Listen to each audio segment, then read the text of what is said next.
দুনিয়ার জীবন খুবই ক্ষণস্থায়ী। এই জীবন একজন মুমিনের জন্য পরীক্ষার মতো। এখানে আমাদের প্রতিটি কাজের হিসাব নেওয়া হবে, আর সেই পরীক্ষায় সফল হতে হলে আল্লাহর আদেশ মানার পাশাপাশি রাসূলুল্লাহ সাল্লাল্লাহু আলাইহি ওয়াসাল্লামের দেখানো পথে নেক আমল করা জরুরি।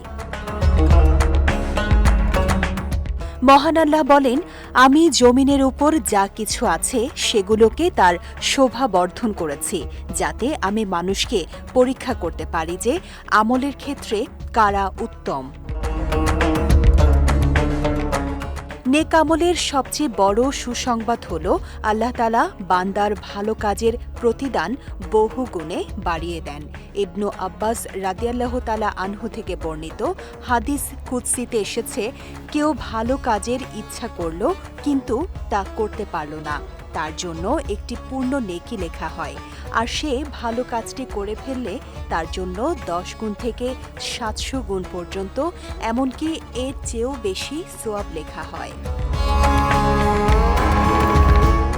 অন্যদিকে কেউ কোনো মন্দ কাজের ইচ্ছা করেও তা থেকে বিরত থাকলে তার জন্য নেকি লেখা হয়, আর মন্দ কাজটি করে ফেললে তার জন্য লেখা হয় মাত্র একটি গুনাহ। শুধু নেক আমলই নয়, আল্লাহর পথে দান করার ক্ষেত্রেও রয়েছে 700 গুণ সওয়াবের সুসংবাদ। খুরইয়ম ইবনু ফাতিক রাদিয়াল্লাহু তাআলা আনহু থেকে বর্ণিত রাসূলুল্লাহ সাল্লাল্লাহু আলাইহি ওয়াসাল্লাম বলেছেন, যে ব্যক্তি আল্লাহর পথে কিছু ব্যয় করবে তার জন্য এর বিনিময়ে 700 গুণ সওয়াব প্রদান করা হবে।